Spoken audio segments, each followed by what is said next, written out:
Je crois que l'assurance nous libère de la jalousie et de l'envie et nous dispense de vivre dans ce tourment.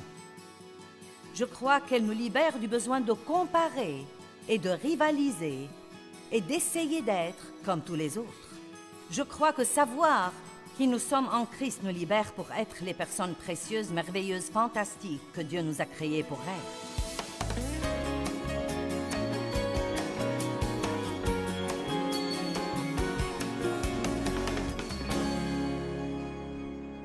Dieu a un plan individuel pour la vie de chacun de nous, et s'il a voulu que Pierre souffre et qu'il soit crucifié à l'envers, et s'il a voulu que Jean vive peut-être 20 ou 25 ans de plus après la mort de Pierre, il dit « Pierre, ça ne te regarde pas. Mon plan pour toi est bon pour toi, et mon plan pour lui est bon pour lui. » Et nous devons arrêter de jalouser ce qu'ont tous les autres ou la façon dont Dieu s'y prend avec eux et apprendre que Dieu a un plan pour nous. Amen. La Bible dit « La jalousie et l'envie rongent les os. » Proverbe 14, 30. Vous savez quoi? Vous entendez l'expression « ronger par la jalousie ». Et c'est une expression mondaine, mais elle est si vraie. Quand vous êtes jaloux de quelqu'un d'autre et que vous ne pouvez pas être heureux pour lui quand il est béni, vous êtes rongé de l'intérieur. Et vous savez, il y a des moments où je vois quelqu'un d'autre, peut-être même quelqu'un dans le ministère qui a plus de succès que moi sur un certain plan. Je ne vais pas dire que je n'ai pas ce sentiment parfois, mais je le combats. Je ne vais pas avoir ce poison dans ma vie. Et vous savez comment je le combats? Dieu, je te remercie pour l'avoir béni. Je suis contente que tu l'aies béni. Je ne serai peut-être pas contente à ce moment-là, mais le diable ne le saura pas. Je te remercie pour l'avoir béni. Je te remercie pour l'avoir aidé. Et Dieu, je sais, vous devez parler à haute voix. Répondez au diable. Vous devez dire, je te remercie Dieu parce que tu as un plan pour moi et parce que mon jour viendra. Je n'aurai peut-être pas exactement ce qu'il a, mais tu as quelque chose pour moi. Et quand ça viendra, il sera aussi bon que ce que quelqu'un d'autre a. Arrêtez de rester là à ne rien faire et de laisser le diable régner.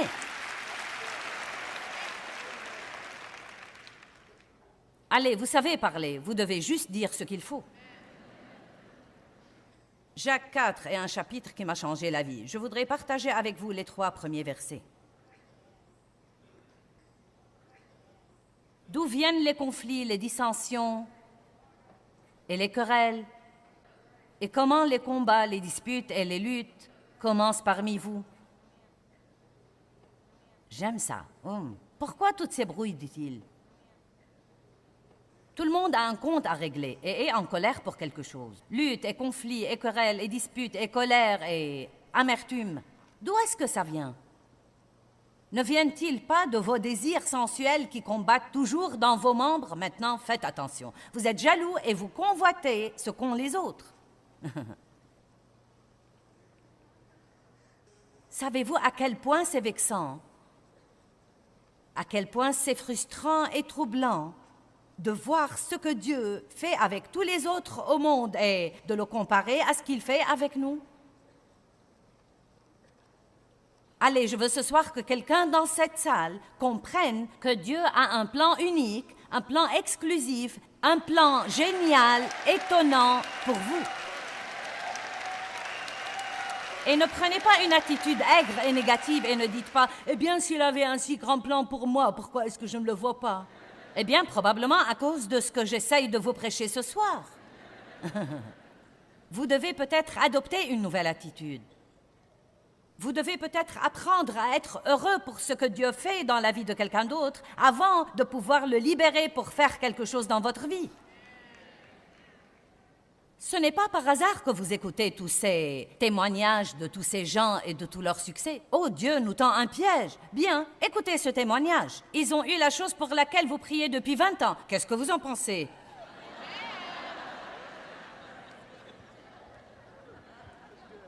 Oh, eh bien, Dieu ne ferait pas ça. Si, il le ferait. Tant de choses dans la vie sont un test. Et après avoir passé le test, notre récompense viendra. Ne jalousez jamais ce que quelqu'un d'autre a. Le passage dit ensuite, vous savez, que tous ces conflits Et ces histoires et ces querelles sont à cause des trucs que vous voulez et que vous ne savez pas avoir. Donc vous voyez quelqu'un qui a ce que vous voulez et vous l'enviez, et vous pouvez même commencer à le détester. Et c'est pareil à un meurtre en ce qui concerne vos cœurs. De belles paroles qui m'ont changé la vie. C'est ce que dit la Bible. Vous n'avez pas parce que vous ne demandez pas. Et vous savez ce que j'ai appris de ça? Ne jalousez jamais quelqu'un d'autre. Demandez à Dieu ce que vous voulez. Puis fiez-vous à lui pour vous le donner de la bonne façon et au bon moment. Et fiez-vous à lui pour ne pas vous le donner si ce que vous demandez n'est pas ce que Dieu a de mieux pour vous. Maintenant, il y a des choses dans la Bible que nous savons que Dieu veut que nous ayons tous. C'est écrit noir sur blanc. C'est une de ses promesses. Mais il y a beaucoup d'autres choses que la Bible ne vous dit pas. Peut-être que vous priez pour être le leader de l'adoration dans votre église. Il faut que ce soit une chose du genre « si c'est ta volonté, Dieu ». Et si vous croyez que cette jalousie n'est que dans le monde, vous avez tout à fait tort. Nous apportons nos bagages avec nous à l'église et nous nous asseyons avec semaine après semaine.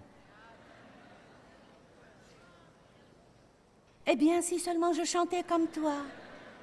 Eh bien, en réalité, je crois que je chante mieux que toi et je crois que c'est moi qui devrais être là-haut, pas toi. Je me rappelle quand je donnais mon étude de Bible à 20 personnes à la maison et je faisais ça depuis 5 ans et j'avais une si grande vision et j'en avais assez de ce qu'elle soit petite. Ne méprisez pas le jour des petits commencements. Je voulais juste quelque chose de grand. De grand. Parce que je manquais d'assurance à l'époque et je ne savais pas que j'étais en Christ. Et j'essayais toujours de surmonter toute la honte et le blâme de mon passé et la culpabilité et la condamnation que j'avais. Et j'avais besoin de quelque chose de grand à l'extérieur pour m'aider à me sentir mieux. Et Dieu n'allait pas me le donner avant que les choses ne soient réparées à l'intérieur. Allez maintenant, je prêche bien. Parce que si Dieu nous donne des tas de trucs à l'extérieur et que nous n'avons rien à l'intérieur, à ce moment-là, la première tempête qui viendra nous emportera. Vous voyez, j'aime ce que je fais. Je l'apprécie, mais je ne sais pas, peut-être que je ne pourrai pas le faire toute ma vie. Mais ça n'enlève vraiment rien à ma valeur, car notre valeur est en qui nous sommes en Christ et non pas en ce que nous faisons. Et croyez-moi, si nous n'apprenons pas ça, nous serons dans le pétrin, car peu importe combien merveilleusement vous faites ce que vous faites, un jour viendra où quelqu'un d'autre viendra et le fera mieux que vous. Aussi vite que court un coureur, quelqu'un battra son record. Aussi vite que nage un nageur, quelqu'un d'autre viendra battre son record. Aussi nombreux que soient les CD qu'un chanteur vend, aussi nombreux que soient les disques d'or qu'il obtient, quelqu'un d'autre viendra battre son record.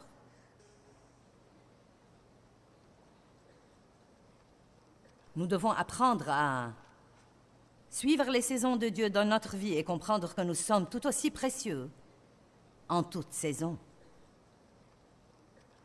Je crois que l'assurance nous libère de la jalousie et de l'envie et nous dispense de vivre dans ce tourment.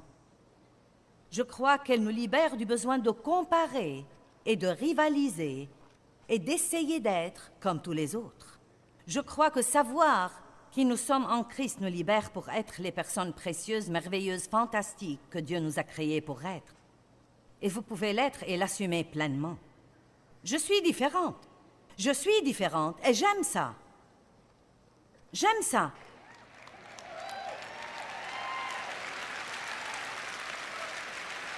Je croyais que j'étais bizarre. Maintenant, je sais que je suis unique. L'unique a une valeur. Darlene Zschech, vous savez, la merveilleuse leader de l'adoration de Hillsong, m'a dit l'année passée, elle m'a dit, « N'est-ce pas que tu aimes cuisiner quand tu es en congé et à la maison? » Je lui ai dit, « Non. » Pourquoi voudrais-je le faire?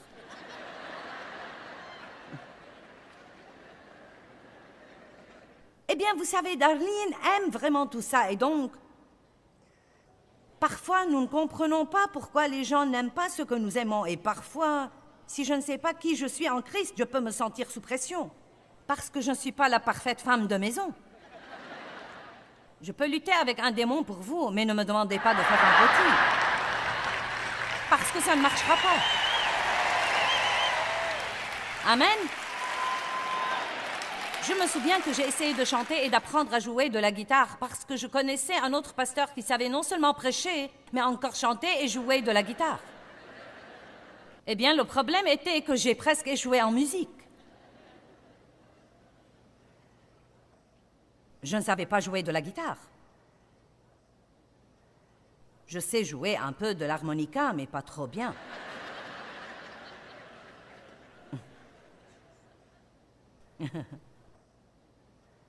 Je me souviens que je lisais Éphésiens 4:11 dans les premiers jours de ma vie avec Dieu. Et j'allais aux réunions d'église et on parlait beaucoup des dons et... Vous savez, tout le monde disait, eh bien, quel est ton don? Quel est ton don? Est-ce que quelqu'un d'entre vous se souvient de cette époque-là? Non, mais il y avait même des réunions tout entières pour essayer de trouver quel était votre don spirituel. Non, mais je suis sûre que ça a de la valeur, mais vous savez, je n'ai pas encore trouvé ce que je suis. Je voyage et on me dit, eh bien, qu'aimerais-tu qu'on t'appelle, révérende, évêque, apôtre? Je leur dis, appelez-moi Joyce. Vous savez? C'est ce que je suis. Mais je me souviens que j'étais angoissée quand je regardais les 5 dons des ministres cités dans Éphésiens. Apôtre, prophète, évangéliste, pasteur, enseignant. Et je me rappelle qu'il y avait quelqu'un qui les citait comme ça. Apôtre, prophète, évangéliste, pasteur, enseignant. Et j'ai pensé, minute, je ne veux pas être un auriculaire. Je vous dis la vérité. Je voulais être un pouce, je ne voulais pas. Et j'ai pensé, parce qu'il disait que l'enseignant était l'auriculaire, que ce devait être le don le plus petit. C'est incroyable ce que nous pouvons être ridicules parfois. Allons à Romains 12 pour un instant. Allez, il est temps que vous vous aimiez vous-même.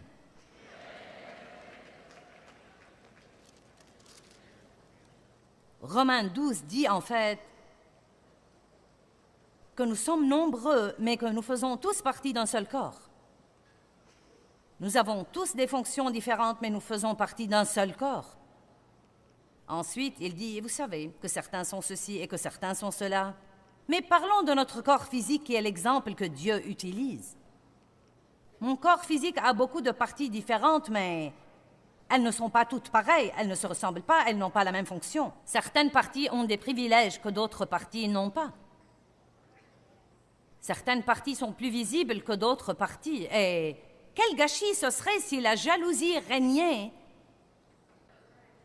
sur toutes les parties de mon corps. Vous voyez, nous devons travailler ensemble. De temps en temps, j'aurai une nouvelle paire de chaussettes. Elles sont un peu difficiles à mettre. Et vous savez, vous luttez avec ça. Vous savez, c'est étonnant pour moi parce que ma main vient immédiatement au secours et aide le pied. Elle l'aide. Et vous savez, j'ai une jolie bague là et mon doigt a l'occasion de la porter, mais mon œil a l'occasion de la voir. Mon doigt n'a jamais vu cette bague. Il a l'occasion de la porter. Il a l'occasion de l'exhiber, mais toute sa vie, il ne verra jamais cette bague. L'œil n'a pas l'occasion de porter la bague, mais il voit la bague. Maintenant, qu'arriverait-il si ma main disait « Je ne vais pas t'aider à mettre ces chaussures » car pour te dire la vérité, vraiment, je voudrais avoir des chaussures moi-même. Et dans ma vie, étant une main, je n'ai jamais eu de chaussures. Et si tu crois que je vais continuer à t'aider à mettre tes chaussures toute ma vie, tu te trompes lourdement. Et si un jour, l'œil disait « Je refuse de regarder la bague », je ne vais pas regarder la bague, je veux ma propre bague. Et si je ne peux pas avoir une bague, à ce moment-là, je refuserai de la regarder. Et c'est comme ça que nous passons une grande partie de nos vies en tant que chrétiens. Et si Dieu faisait notre volonté et nous disait « D'accord ».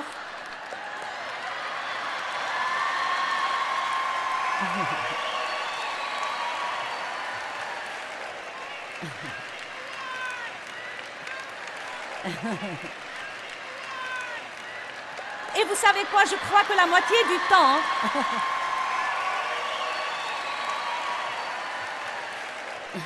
Non, mais nous ferions mieux d'espérer que Dieu ne nous donnera pas certains des trucs que nous demandons.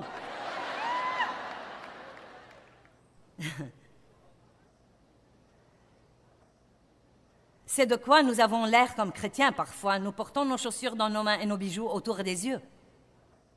Mais Dieu soit loué, nous avons eu ce que nous voulions. Mais le problème est que maintenant j'ai mes bijoux sur mes yeux et je ne peux pas voir où je vais. Donc je rentre dans les trucs, je fais mal aux gens. Je crois que l'assurance nous libère de tout ça. Je ne suis pas obligée d'avoir ce que vous avez, je peux être heureuse sans cela. Je ne suis pas obligée de faire ce que vous faites. Vous n'êtes même pas obligé de m'aimer pour que je sois heureuse, car ma joie n'est pas basée sur ce que vous pensez de moi. Elle est basée sur qui je suis en Christ.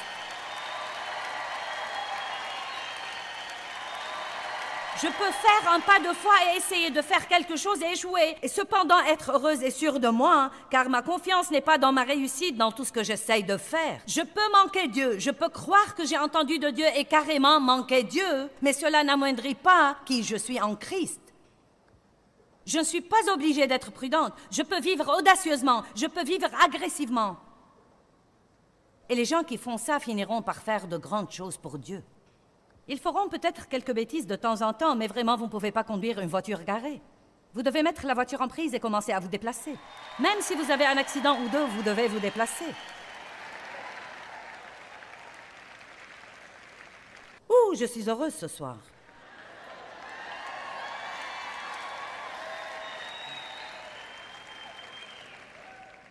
Nous devons nous débarrasser de certaines mentalités mondaines. Vous devez maîtriser votre pensée. Débarrassez-vous de « Eh bien, je ne peux pas faire ça, je suis trop vieille. » Vous savez quoi? J'ai dû moi-même combattre ça quelque peu. Et je peux vous dire quand ça a commencé. Je n'ai jamais pensé que j'étais vieille, je ne me sens pas vieille. Je ne crois pas que je me comporte en vieille, mais... Vous savez, il y a 2 ans, j'ai dû m'inscrire à l'assistance médicale. Je me suis sentie vieille. Et ensuite, l'année passée, j'ai dû m'inscrire à la sécurité sociale. Je vous dis la vérité vraie, quand j'ai dû m'inscrire à l'assistance médicale et à la sécurité sociale, le diable a en fait essayé d'utiliser ça pour m'inculquer l'idée « Eh bien, je suis trop vieille. » Pas vraiment trop vieille, mais c'était comme des choses différentes sont arrivées et j'ai commencé à avoir l'idée « Eh bien, je vieillis. » Et vous savez quoi? Si vous commencez à penser vieux, tout le reste dans votre vie fera de même. Vous commencerez à vous habiller vieux. Vous pouvez aller... Allez maintenant. Vous pouvez aller dans un grand magasin chic et voir où commence la collection pour vieux.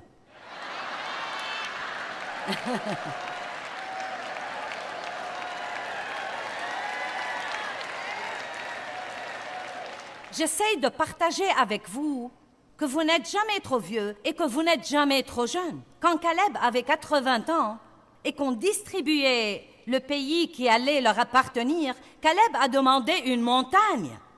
Il a dit « Donnez-moi une montagne ». Moïse avait 80 ans, je crois, quand Dieu l'a appelé pour faire sortir les Israélites dans le désert et les mener à 80 ans. Une dame m'a dit il y a quelques semaines, elle m'a dit « Quand j'avais 75 ans, Dieu m'a appelé à aller en Afrique pour lui bâtir un orphelinat. »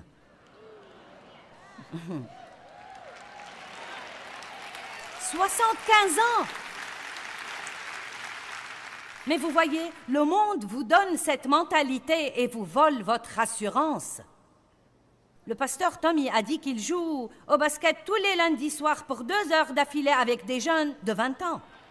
Vous savez pourquoi il peut faire ça? Parce qu'il n'a jamais arrêté de le faire. Allez, c'est pourquoi il peut le faire, parce qu'il n'a jamais arrêté de le faire. Et certains d'entre vous peuvent faire beaucoup de trucs, mais vous avez arrêté de les faire il y a longtemps, parce que le monde vous a convaincu que vous étiez maintenant trop vieux.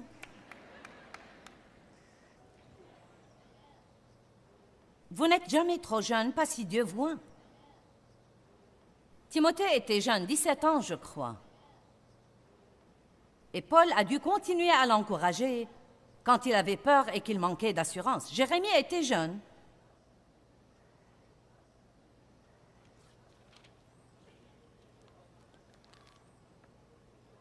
Et pour l'amour de Dieu, ne dites jamais « Eh bien, je ne peux pas faire ça. Je ne suis qu'une femme. »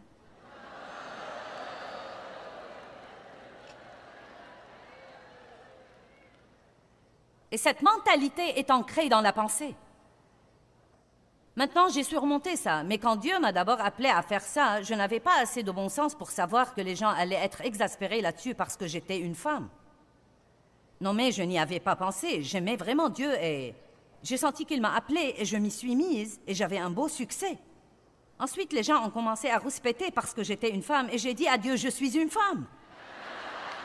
Comme s'il allait dire, oh, je ne le savais pas.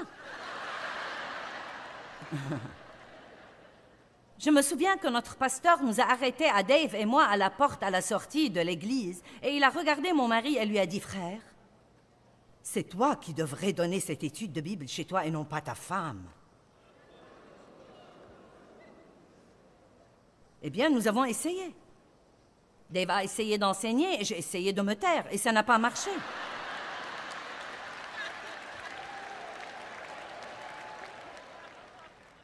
Et vous savez, les gens veulent toujours savoir, eh bien, que pense Dave de ce que tu sois dans la position où tu es et que lui, il soit un peu dans les coulisses, à l'arrière. Dave Meyer est juste où il veut être.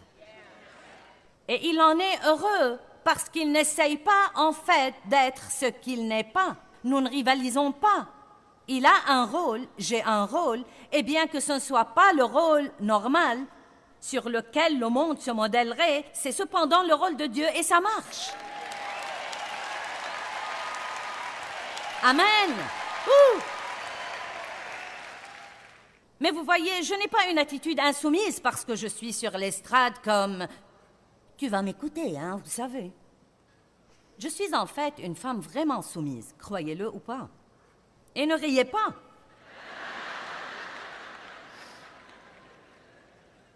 Vous savez, les femmes sont étonnantes. Étonnantes. Nous avons des bébés. Nous sommes étonnantes. Une femme a donné naissance au Sauveur. Les femmes étaient les dernières à la croix et les premières à la tombe. La Bible dit que Marie s'est levée tôt. Et que quand Jésus lui est apparu, elle a dû revenir sortir les garçons du lit. Maintenant, les mecs, je vous aime, mais c'est un fait. Les femmes étaient les dernières à la croix et les premières à la tombe. Ne me dites pas que les femmes ne peuvent pas prêcher parce qu'une femme était la première à porter le message de l'Évangile. Vous dites, oh, Jésus a dit à Marie, « Va et dis à mes disciples, il a ressuscité. » Ça m'a l'air de prêcher. Vous savez, les gars, ne regardez jamais une femme en pensant « Eh bien, tu ne peux pas faire ça, tu n'es qu'une femme. » Ne dites jamais « Eh bien, je ne suis qu'une mère au foyer » ou bien « Je ne suis qu'une gardienne » ou bien « Je nettoie les maisons pour gagner ma vie. » Personne n'est un « je ne suis que ». Nous sommes tous doués et appelés dans différents domaines et nous devons être fiers de tout ce que Dieu nous a appelés à faire. Indépendamment de ce que le monde en pense, vous devez être fiers de ce que Dieu vous a appelé à faire. Peu importe si le monde croit que c'est la plus petite chose qui soit, vous devez être fiers de ce que Dieu vous a appelé à faire. Et si on vous confie le nettoyage des toilettes de l'église, faites-en les toilettes les plus jolies qui soient. Amen? Bien, vous allez aimer ça. Laissez-moi vraiment vous dire comment sont les femmes. La maman et le papa regardaient la télé et la maman a dit « Je suis fatiguée, je crois que je vais aller me coucher. » Donc, elle est allée à la cuisine pour faire les sandwichs pour le déjeuner du lendemain matin. Et elle a sorti la viande du congélateur pour le dîner du lendemain. Elle a vérifié les niveaux des boîtes de céréales, rempli le conteneur du sucre, mis des bols sur la table. Elle a préparé la cafetière pour le lendemain matin. Elle a ensuite mis des vêtements humides dans le séchoir, le linge dans la machine à laver. Elle a repassé une chemise. Elle a ramassé un jeu laissé sur la table, remis l'annuaire du téléphone dans le tiroir. Elle a arrosé les plantes, vidé la corbeille à papier, étendu une serviette à sécher. Elle a bâillé, elle s'est étirée, elle a dit « Je vais me coucher ». Elle s'est arrêtée par le bureau, a écrit une note au prof, compté de l'argent pour une sortie scolaire, retiré un manuel de dessous une chaise et l'a remis à sa place. Elle a signé une carte d'anniversaire pour une amie, a mis l'adresse sur une enveloppe, écrit une liste pour le supermarché et a mis les deux près de son sac. La maman a ensuite nettoyé son visage et mis la crème hydratante. Elle s'est ensuite brossé les dents. Elle s'est coupé les ongles. Le mari a appelé et a dit « J'ai cru que tu allais te coucher. »« J'arrive, dit-elle. » Elle a mis de l'eau dans le bol du chien, a mis le chat dehors, ensuite elle s'est assurée que les portes étaient fermées. Elle est passée voir chacun de ses enfants, a allumé une lampe de chevet, a suspendu une chemise, a jeté quelques chaussettes sales dans le panier à linge et a parlé avec un de ses enfants qui faisait toujours ses devoirs. Dans sa chambre, elle a réglé le réveil, préparé les vêtements pour le lendemain matin et elle a ajouté 3 choses à sa liste de choses à faire le lendemain. Pendant ce temps, le mari a éteint la télé et a dit à personne en particulier « Je vais me coucher » et il l'a fait.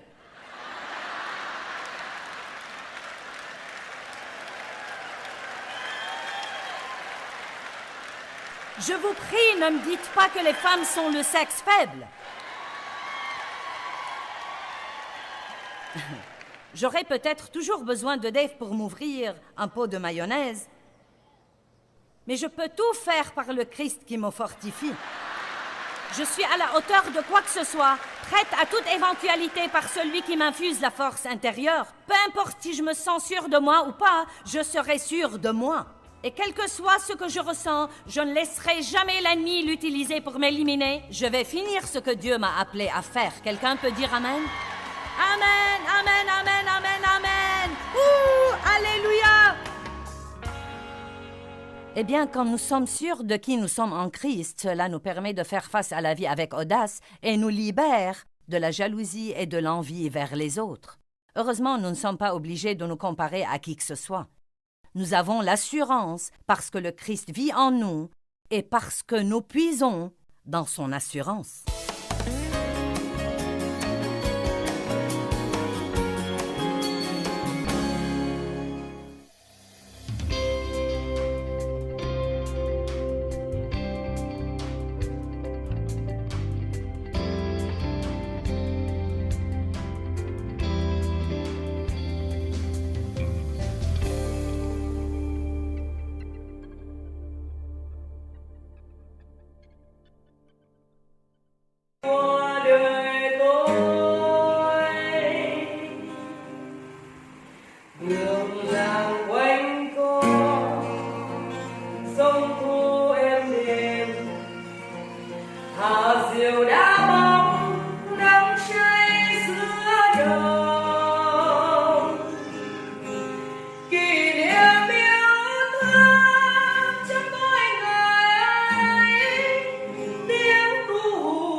Biển trời